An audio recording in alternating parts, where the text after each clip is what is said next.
Welcome to Soulfire Wisdom with Kate Olson. As an evolving spirit and change adventure navigator, it is Kate's mission to empower and guide you on your path and inspire your truest passions. She will encourage you to share your gifts, speak your truth, and ignite your inner wisdom and purpose. She hopes to do so with a little humor and grace, and her own soulfire passion. Kate talks with amazing guests who have embraced the pursuit and are fanning the flames of their own passion, purpose, and soulfire wisdom. Now here's your host, Kate.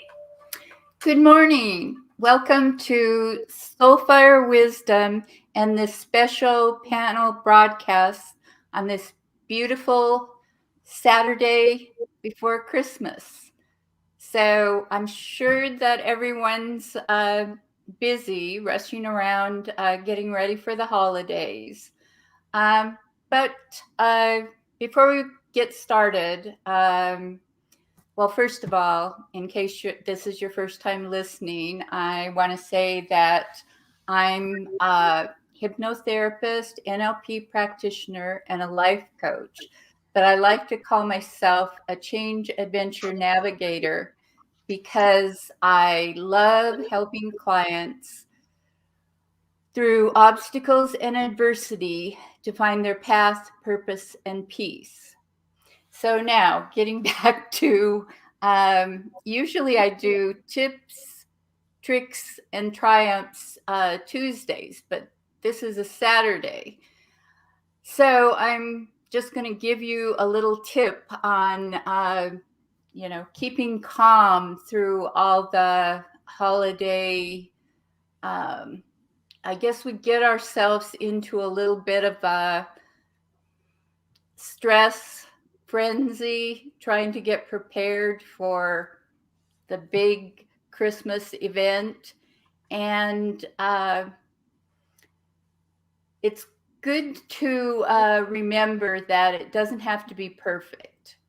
Everything does not have to be just so. If something isn't going to work out, if a package isn't going to get there on time, if that special thing you ordered for the Christmas dinner just isn't available, it's not a disaster, because the main point of the holiday is to get together with your family and celebrate really what the holiday is all about.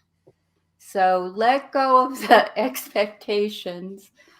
Do a little self-care and save yourself a lot of stress. So the special panel broadcast today is about, it's about my book.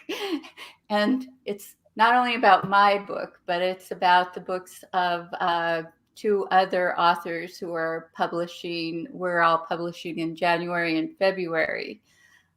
So those other two authors I'm going to introduce now.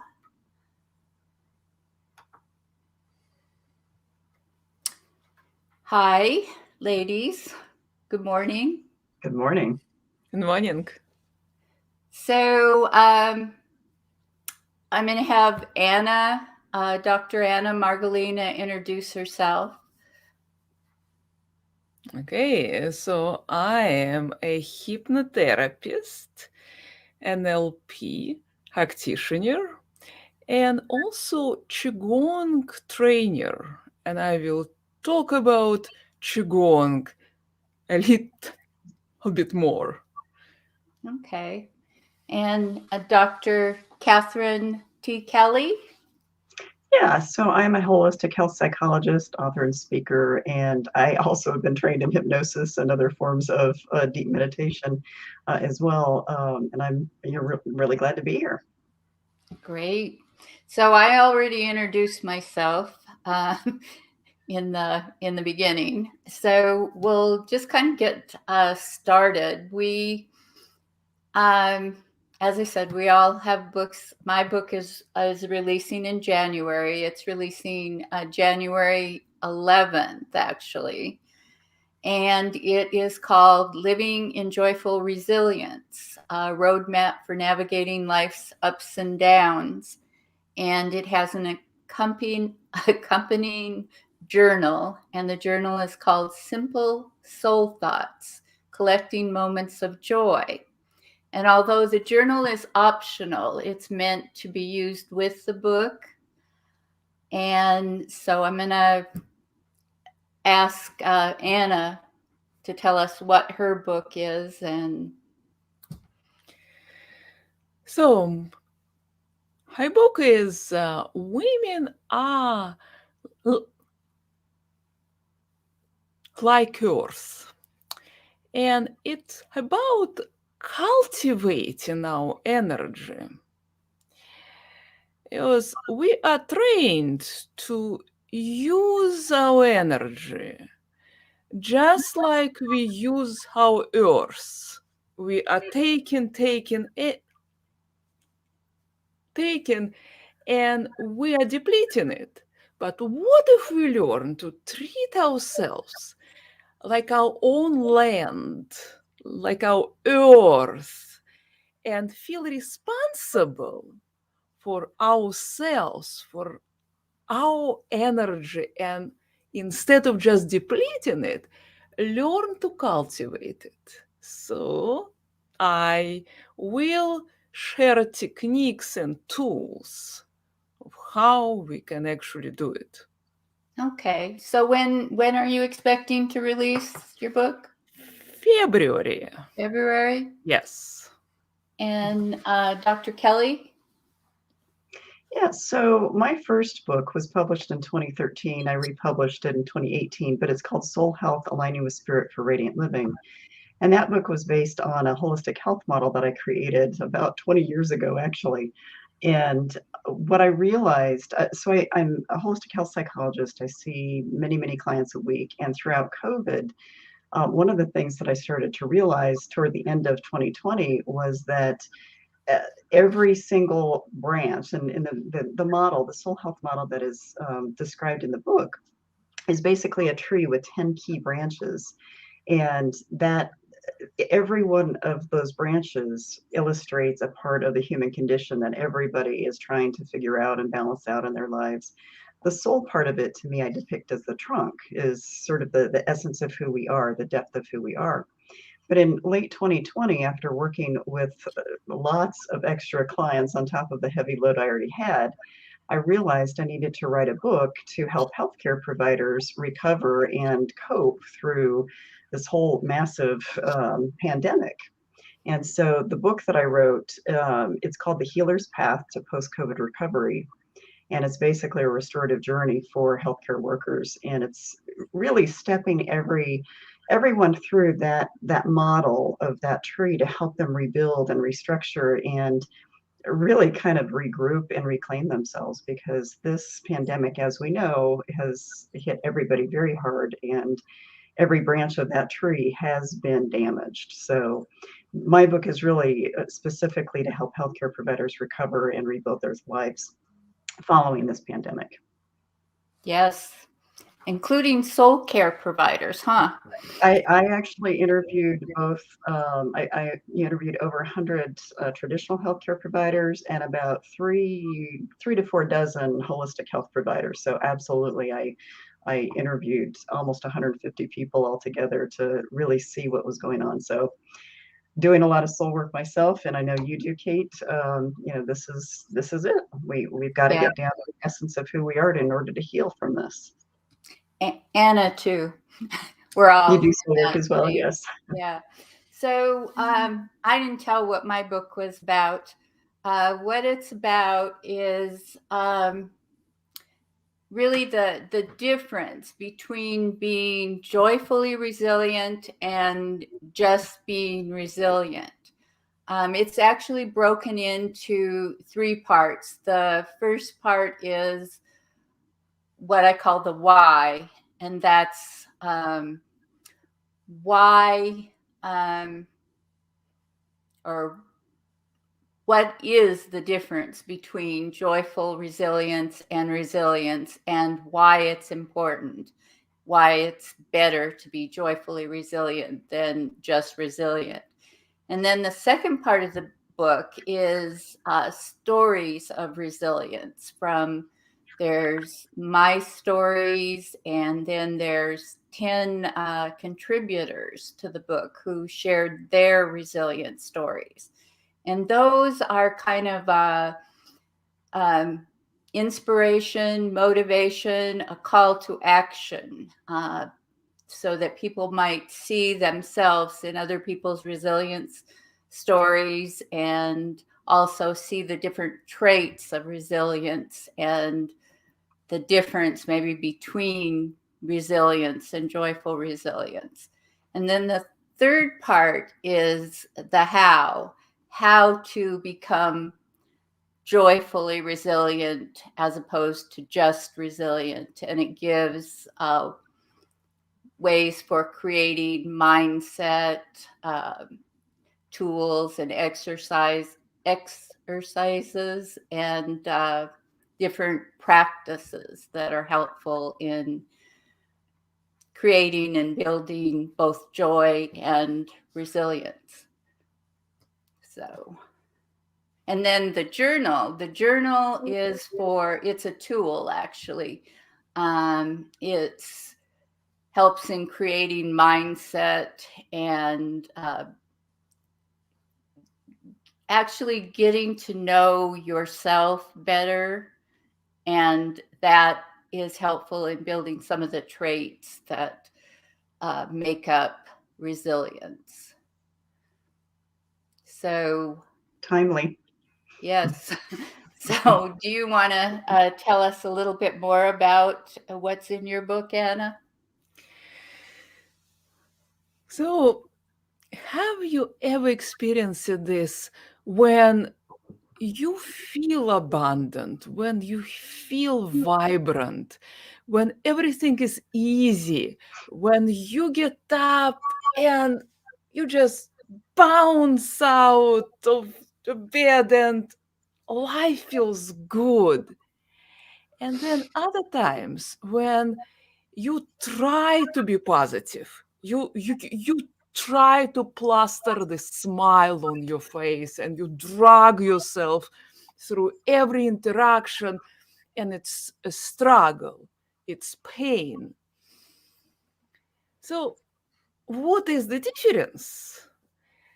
When I just started learning all the tools of hypnosis, I was so excited. Like, oh, I can change my thoughts. I can change my attitudes, and this will get me what I want. And I started noticed that even though I had all the right thoughts in my head, but often there was disconnect with my body.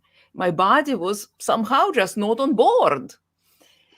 So I traveled to Thailand and I decided to study Qigong with Master Chia.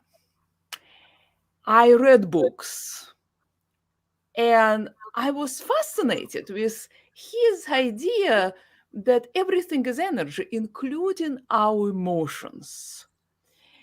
And that our emotions are powerful energies which we can learn to use to rejuvenate ourselves, to empower ourselves, to move ourselves forward. And they also can be like toxic garbage, which will poison us. And the more I study the practices of Qigong, which are movements and meditation together. So you move, you envision, you breathe, and you do it all in one flow. And I started connecting this Qigong with everything I learned about hypnosis And I thought, this is hypnosis, but for our body. Instead of working just with neurology inside our brain, we go down into the body and we work with neurology in our organs, with our neurochemistry. And I thought, I want to combine it. I want to combine science, hypnosis, and Qigong and teach how we can become vibrant and abundant at any age. So we do not run out of energy. So we could wake up in the morning and feel light and alive, and we stop depleting our energy. So this is the topic of my book. So, Catherine, do you want to tell a little bit more about what's in your book? Sure. And I'm going to give a little more backstory because I think that's going to really help set the stage. I was a professor in a medical school years ago, and I work with a lot of healthcare providers, and both traditional and holistic. And so one of the things I know is that healthcare providers have a procedure for everything but themselves. And they are very good at taking care of the world around them. They are really not very good at taking care of themselves. And I have several clients who are healthcare providers. One of them disclosed right before COVID that she's a physician. She's a primary care physician. She admitted to me that she had never heard the words self-care before I brought them up in the intake. And she had been practicing medicine for, I think, 32 years before she came to me. And she didn't disclose that for a year and a half after I started working with her. And it was fascinating to me. And so when I talked to my book coach in January, and I said, number one, healthcare providers are not going to know what hit them. They were not prepared for this. They're not good at taking care of themselves. And because I do soul work, I know that the essence of who they were was going to be so wounded and damaged from this that they weren't going to have a procedure and they weren't going to know what the heck hit them. So when I told her that I felt like I needed to write a book using my soul health model to help give them a procedure and help them understand what in fact was damaged, meaning their soul, she jumped on it. And within 2 weeks, I was already contacting colleagues or contacting old supervisors, and all of them loved the idea. And what's been beautiful about this is not only have I reconnected with many, many healthcare providers, but I'm already seeing change in many of them just by having the conversations and just by also providing all of them with my soul health model. So it's been very affirming in the process. And so what I did with this book is I literally took step by step how to help healthcare providers rebuild their lives. Now I am going to show, this is one thing I did bring just to help people, because this is the soul health model. And it does provide pretty much the information and the roadmap that you need to understand what it is that is damaged, because there's not one branch on this tree that has not been affected for the public, but certainly not for healthcare providers. And so when my graphics person created this model 15 years ago, I told her I wanted something that looked like it was being sustained. And so that's where the hands come in with this. The reason I'm showing this is that, again, healthcare providers do not have a procedure for themselves. They do not know how to take care of themselves. And so I wrote this book in a very personalized way. I did not write it in a clinical way. I use a lot of metaphor and a lot of metaphor about trees and growth and somewhat resilience. I use the word occasionally in the book, but it's really about how to rebuild and grow beyond. Because one of the things I tell people is that it's not enough for me to help people heal. I want to help them evolve beyond where they were. So the words evolution and personal evolution and soul evolution are woven throughout the book, because to me, again, just like Anna was saying, we are all energy. And if we are trying to get people just back to where they started, to me, that's not enough. I want to help them move beyond that. So the book itself is written in a very forward moving and positive way rather than adding to the gloom I think that a lot of healthcare providers already have. Definitely. Yeah. And pertinent to what you were both saying is, you know, I am an empath, and so I'm very intuitive. And I pay a lot of attention to like messages that I get. But I realized recently that I was paying more attention to like mental and emotional type messages, and I was ignoring a lot of messages from my body. And so that is very pertinent to what both of you have just been saying. You know, Anna, about connecting with your body, and Catherine about people who, you know, and I've very often told other people, you know, that they needed to pay attention to the messages from their body and connect, you know, body and emotions. But, you know, sometimes you aren't paying attention yourself. Right. You know, and Kate, I want to bring this in, is laced throughout this book, and this is perfect because laced throughout this book, I really do. I'm sorry, my dog is going to try to join us here. Well, if he has something pertinent to say, we'll listen. She's going to come check things out. She's usually napping about this time. But, you know, one of the things I laced throughout the book is teaching healthcare providers how to listen deep within. Because again, they use stethoscopes, they use all kinds of different kinds of things, but they are not taught to look within. In fact, nobody, I think, on this planet is really initially taught to look within. And that's, to me, where the soul comes in. And I think we our modern cultures have it all wrong. I think they have them flipped in the wrong direction. But both of you know that talking about the soul and teaching people to learn to listen, not only to the mind and the soul, but also to the body, is really the only way we're going to get anywhere with healing, any kind of healing. Exactly. You So know?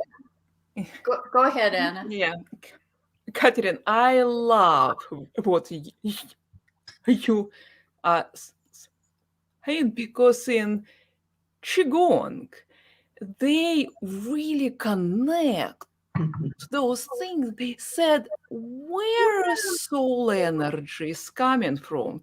If we imagine we are born with a baby soul, and it needs to grow as we go and grow, the soul also needs to learn and grow. But where is the energy to feed the soul? And they said it's from our body. We eat food, we breathe, and we produce this elixir, chi, life force. Our soul cannot eat soup. Our soul cannot eat like a chicken. Right. Our soul is energy. So if we imagine that from physical energy to emotional energy, and then it gets more and more refined until it finally becomes the spiritual essence that we feed to our soul. So when we poison the source, when the body is struggling just to survive, it cannot have this extra energy for our soul. So I love what you say.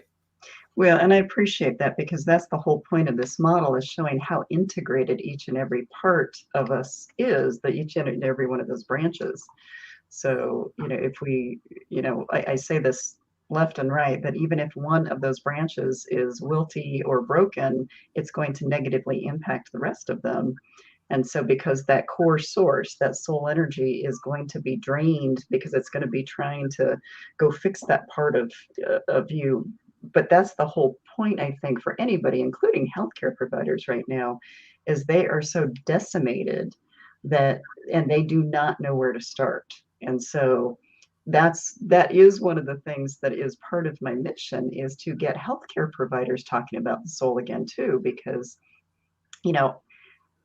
previous healers were spiritual before they were medical, but now we've separated so much with modern training. And having worked in a medical school and watching how they were trained, they are trained not to listen. They're trained not to pay attention to energy. And so for me, Anna, what you just said is beautiful, because it is the integration that needs to happen.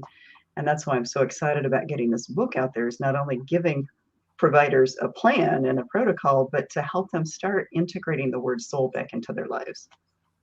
Yes. So I wanted to talk about why I wrote the book that I wrote now, actually. A book about resilience was always on my list to write. I actually had a couple of books that I thought I would write before that book. But when we went into the pandemic in 2020, I thought, maybe I should write this resilience book now. And then in July of 2020, I moved from Washington to Arizona. And all I saw all around me in the desert being so different from Washington, was resilience. And so the message I was getting was, you have to write this book now. And so that is really what inspired me to write Joyful Resilience. So what inspired you, Anna? So when I decided to teach Gong, and you have to go through lots of trainings, travel to Thailand and take all the tests. And then I started teaching it. I started combining it with hypnosis. And I was very surprised that a lot of clients who came to me to learn it were actually working with energy for a very long time. But there was something missing. They never considered this link that it starts in the body. Even if we connect to the universe, we still need this device, our body, to get this energy, to move it, to transform it. And for them, it was totally missing link. They all thought that energy is something out there, something abstract. Never connected it with their body. And I thought, oh, interesting, me too. Because before I started learning all those practices, I was depleting myself. I was burning out. Mm-hmm. My body started falling apart. I went through surgery after surgery. In 2 years, 3 times, major surgeries. And I've been, a confession, could not fall asleep without wine. I had to have alcohol to fall asleep. And I thought, how could I? Such an intelligent woman, highly educated, I have medical education. I should know those things. Why I was missing this? Why I was so neglectful to my body? It felt it was not real to me. And when I came with this idea that it's just like our earth. And I thought how, as a child, I was reading books about animals, and I could not believe that adults, seemingly so intelligent, they should know this. How could they deplete their own planet? They live on it. If the planet is gone, they're gone. So how could they be so, well, stupid?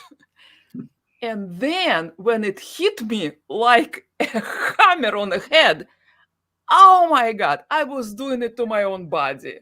I was just like we humans, we deplete our earth. I was depleting my own body. So I thought, I have to write this book. I have to show this link. Our bigger body, our planet, which keeps us safe, protects us, feeds us. And then smaller body, our body. And inside this big egg with layers and layers is us, our essence, our soul. Mhm. And how we can return to nurturing it and becoming radiant and most importantly alive. Because when I started doing practices, the most important thing we changed, I started feeling my body. I started feeling joy just from being in my body. And I wanted to share this Mhm. with more people. Mhm. Yes, I saw that, Anna. I mean, I saw that change happen in you. So beautiful. Yeah. So I kind of know what inspired you. You told us a little bit, Catherine, but do you want to elaborate a little? I think, again, I think I answered that, but I want to tie something together that both of you are talking about. And, Anna just really highlighted this for me, and this is in the book as well. One of the things that I'm very well aware of is, again, I mentioned people don't take care of themselves very well. We're great, especially women are great at taking care of everybody but themselves. And that essence of who we are, the soul, the energetic part of us is neglected. And what I discovered before I published the second edition of my previous book, is the whole idea of if we don't learn to love ourselves, if we don't use self-love, we're not going to get anywhere. And so with what Anna was just saying, and basically, Kate, you were also mentioning this as far as resiliency, one of the points that is woven in this book is the whole idea of really our soul's evolution is nothing if we don't love ourselves enough to take care of each and every part of ourselves, meaning the physical part, the emotional part, the spiritual part. I could list all of the branches of that tree that I showed you, but that is the essence. The energetic core of our evolution has to do with how much we understand the need for self-love and nurturing. And to me, that's a big part of what inspired me, because again, I love working with healthcare providers as clients. I am a healthcare provider, but when I saw what was happening so early on with this pandemic, and they were feeling very neglected, they were feeling very frustrated with how their organizations were handling things. And people don't realize this, because I learned a lot by interviewing everybody. But it is really that sense of self-love and ability to love oneself that will get you where you need to be, and find that energetic pulse that Anna was talking about. So it's just, that is another part of what inspired me, was to really turn the whole stage for healthcare providers to realize that they're missing out a lot on their own. I use the word radiance a lot. They're missing out on their radiance because they're projecting outward without really taking in enough for themselves. So I'm hopeful that the healthcare system eventually will turn around and not be about sickness, and it will be much more about health. And so that's another part of, I think, what inspired me, was to teach healthcare providers how to do this for themselves, so they actually understand how to do it for others in a whole different way. Yes. Yes. So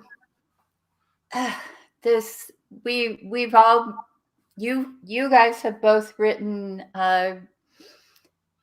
books before, and this is my first time. We were talking about that just before we came on.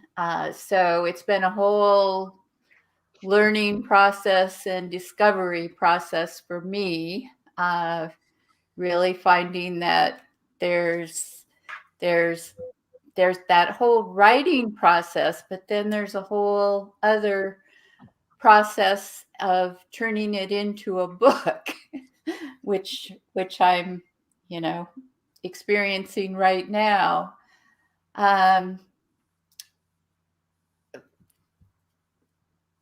So do you guys want to talk a little bit about that? As I said, I'm a novice, so everything has been learning for me.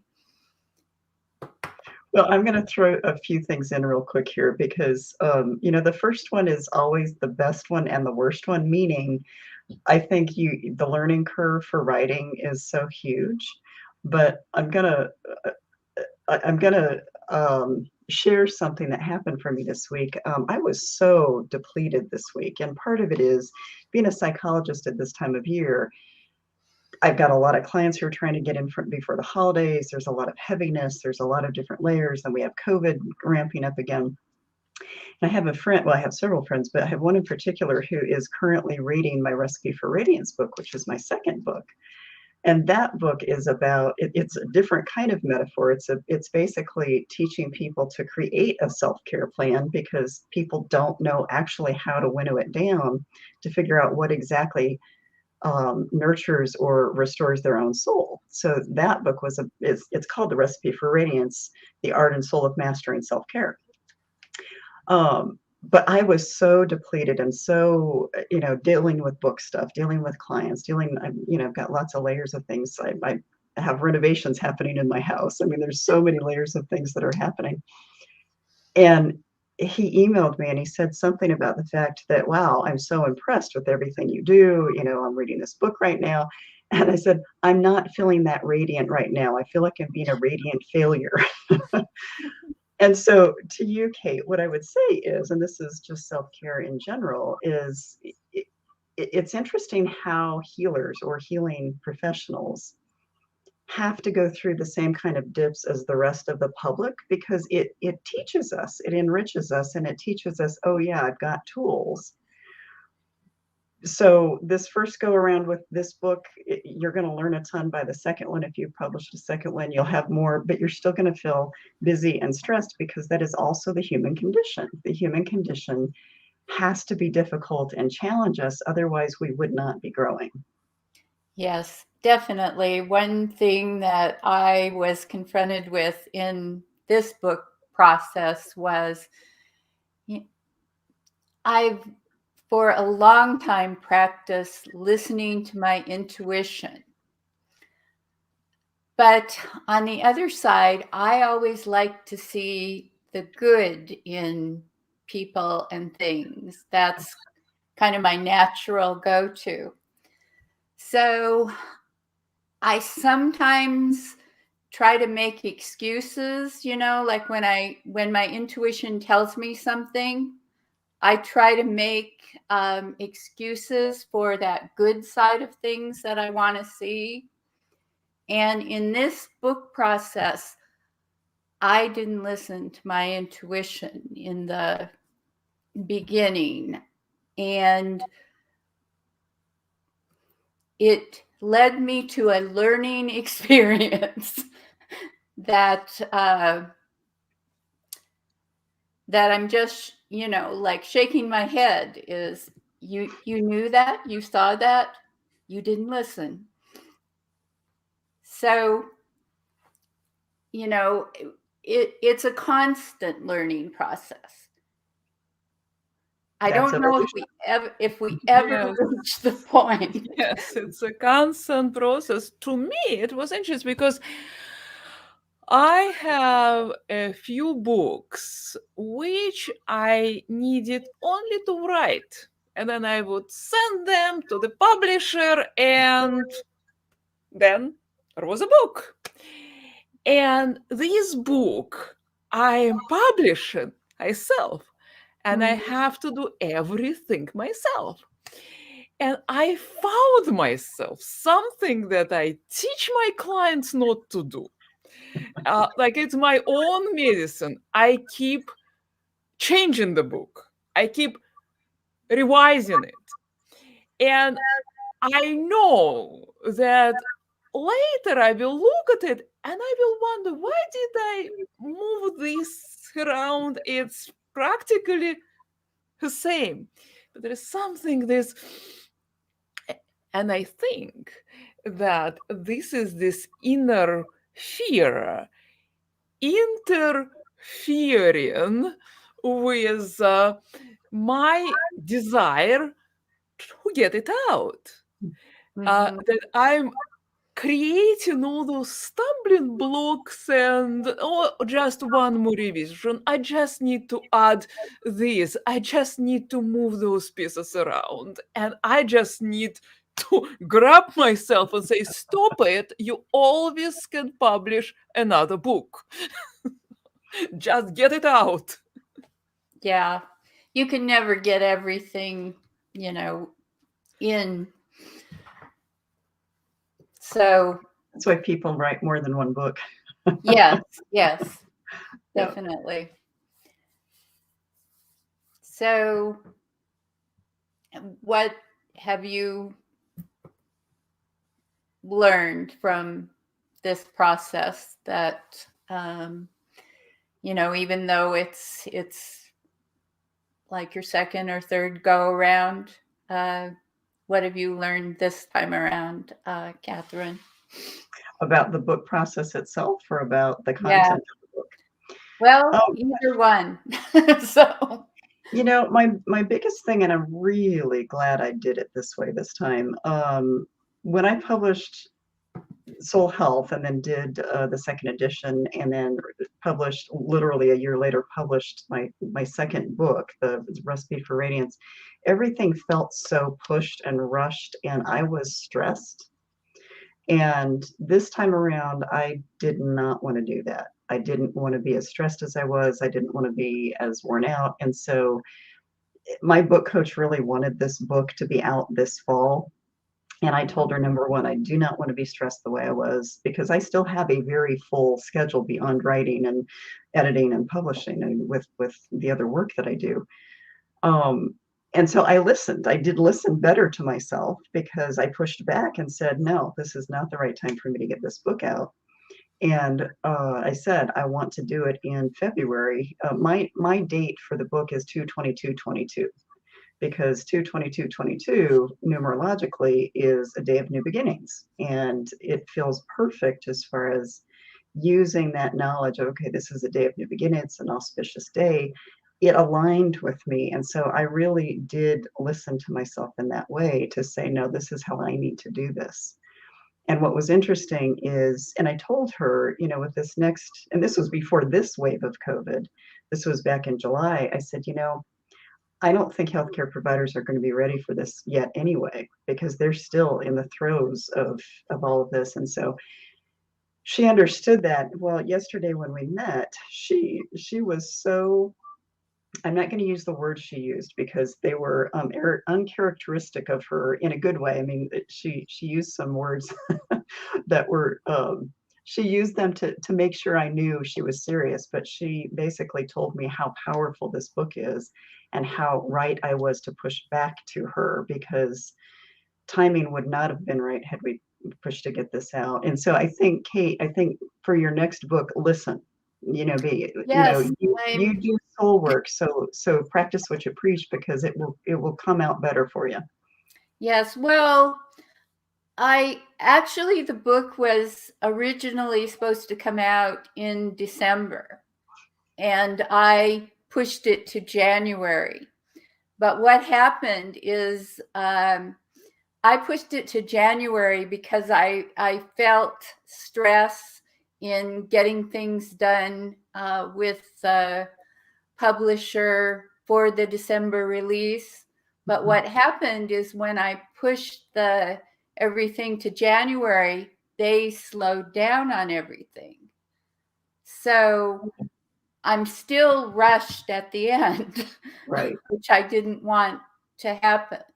Right. So things you learn. I was going to say, just use it as a learning experience, because you will know moving forward what works for you and what doesn't work for you. It's like everything else. We have to go through discomfort in order to evolve. Yes, and I guess you just can't learn those things you don't know without going through that process. If everything would have worked perfectly this time, and then the next time around it didn't, there would be things that I would learn that I'm learning now. Right. So, yeah. And there were always new little twists and turns that you could never predict anyway. So, surrendering is probably a really good part of the book publishing process. Yes. Yes, definitely. Yeah. It's a whole different world. I mean, I have a background in sales and marketing, but the marketing for books is totally different. Vastly different. Yes, vastly. So, Mhm. And I also agree. Oh, sorry. Yeah. No, go ahead. I also agree that there is a feeling that there has to be timing, because to me also it feels like people are so wrapped into surviving, they may not be ready to receive the recovery message, like how to get themselves to this state of being whole.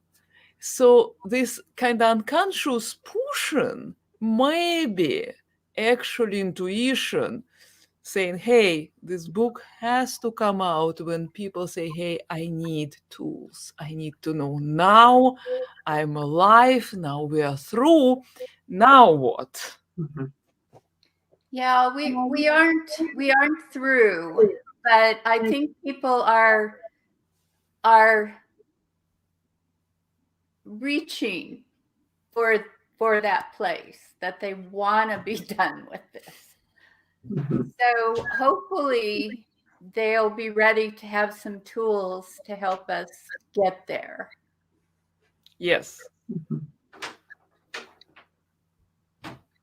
Well, and I'm going to add something to that. I know, and because this might help you, Kate, with the whole marketing piece of this. You're absolutely right. Marketing books is so different than, there's a whole different marketing psychology behind it than any other product. Because you're also selling yourself, really. I mean, you're selling a part of you, and that can be very threatening. But one thing, and also what I was taught, I've gone through major marketing training kind of programs, all kinds of stuff, which I know you have too, Kate. Like Anna said, timing is of the essence. And what I have learned for this particular book is, instead of pushing to become best-selling author the first day of Amazon or all of that, really my mission is to use this as a kind of a process of a launch. Because there are going to be some healthcare providers that are like chomping at the bit right now to have this book. Some are not going to even have a clue how to wrap their eyes around a book because they're tired. So, I think depending on the subject matter, just like Anna said, I mean, it will meet people when their souls are ready for it. And so I think there's a lot of ego state that happens and gets wound into trying to get bestseller status. And it really doesn't mean a whole lot. I mean, if you really think about it, if the three of us are here to help people, a best-selling title really doesn't mean squat. What's more important is that we are reaching the people and the souls that need to be met. And so that might be another thing when you launch this, is to breathe a little and realize that it's going to touch the people it is supposed to.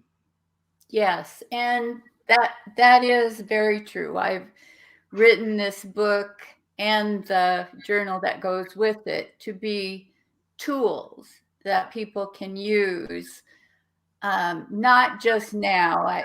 It's pertinent now, but it's something that people can, use anytime. Good.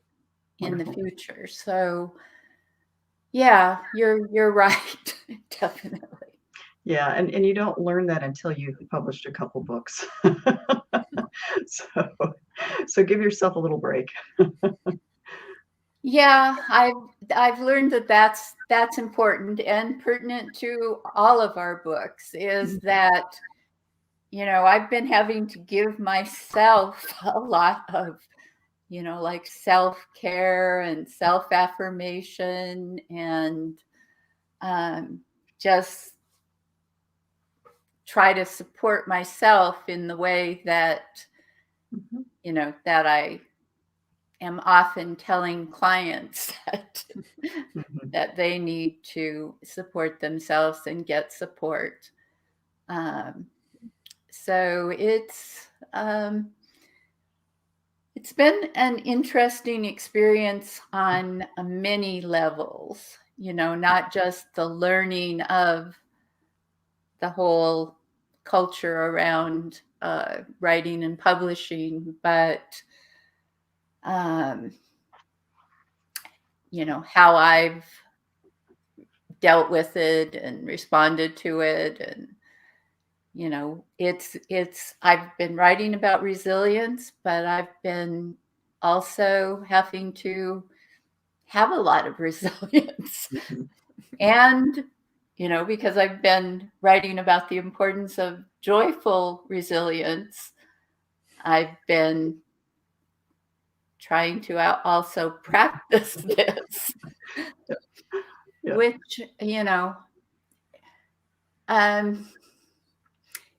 it's always good to be finding out that the things you are advocating actually do work, when you find that out by applying them to yourself. So Yes. yes. What I learned, see, in Qigong, we have this concept that when we feel this expanding state, when we are moving forward, doing a lot, it's a state of expanding energy. If we feel like we are pressing, we are pushing, it's state of contracting energy. And people often think that this is good, this is bad. This is not true. If you imagine taking a deep breath and getting stuck, you will die. If you imagine exhaling and pressing and tensing and getting stuck here again, you will soon be exhausted. So what I learned from Qigong is to find a way of gracefully alternating between expanding and contracting, going outwardly and pushing, and then retreating back and sitting with myself and kind of nurturing myself. Sometimes I want to be relaxed and open. Sometimes I want to press hard. But the key is to constantly keep the alternation, because just like with your breathing, just like with your heart, is the alternation that creates movement of energy. Yes. And it's the same as emotions, like I have often told my clients that there aren't, like good and bad emotions. They're just emotions, and you need to feel both of them. Sometimes it doesn't feel good, but it doesn't mean that it's bad. If it's feeling, and we have to feel the whole range of feelings. So is there anything that anyone wants to say that we haven't already said about our books? Or I just want to say how interesting that we all are talking about the same thing. Because resilience, a lot of people understand this as like you are constantly in stress and struggle and you are resilient. But joyful resilience is different. Joyful resilience is not Yes. draining. Joyful resilience is feeding the soul. And the same for Catherine. Thinking about healing, a lot of people are thinking about pain and sickness. A lot of people are stuck in this healing loop, feeling bad about themselves and reliving their trauma again and again. But if you switch from healing the sickness or trauma to regenerating your soul, to feeding your soul, this is a different feeling. yes. And I say, for me, switching from eating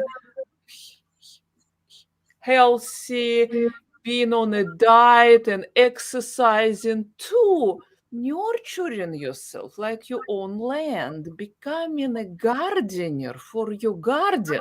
This is a different feeling. So I love that we all are talking about the same approach. Yeah. Yeah, I saw that in, when I heard about both of your books. I thought that we were all really talking about maybe different aspects of the same concepts.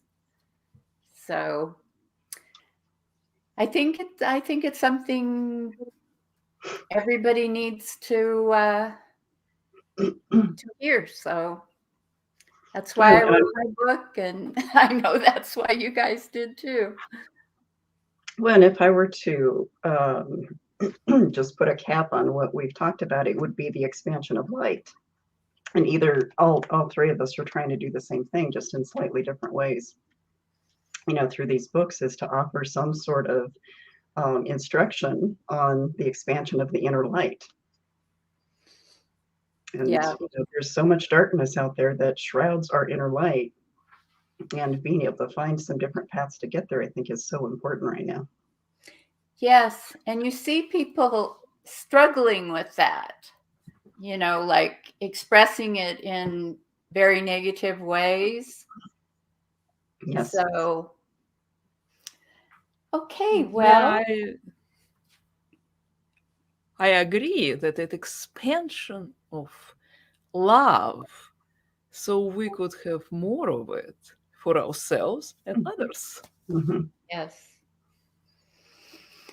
So thank you guys for being here today and talking about this. I'm excited to see and read both of your books. I've read a little bit of Catherine's, and I've seen the beautiful art, or some of the beautiful art in Anna's. That's something you didn't mention, Anna, about all that beautiful art you have in your book. Oh, and this is a beautiful story. There is a healer named Carol, and she paints beautiful pictures, beautiful portrait of healthcare heroes, and she could express. She paints them with her Yes. mask, and the soul is shining through their faces. It's beautiful. She painted hundreds of portraits, and she approached me and she said, "I can illustrate your book." I said, "What?" And she said, "Yes, it's a gift." And I was so touched. I thought, Wow.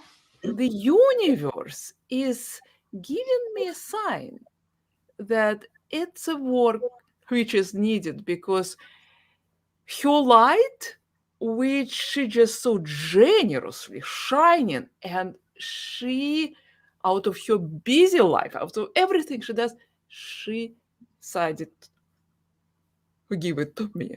I'm just Yes. so touched. And Beautiful. I saw the portrait she did of Anna, and my thought when I saw that portrait was she captured your essence.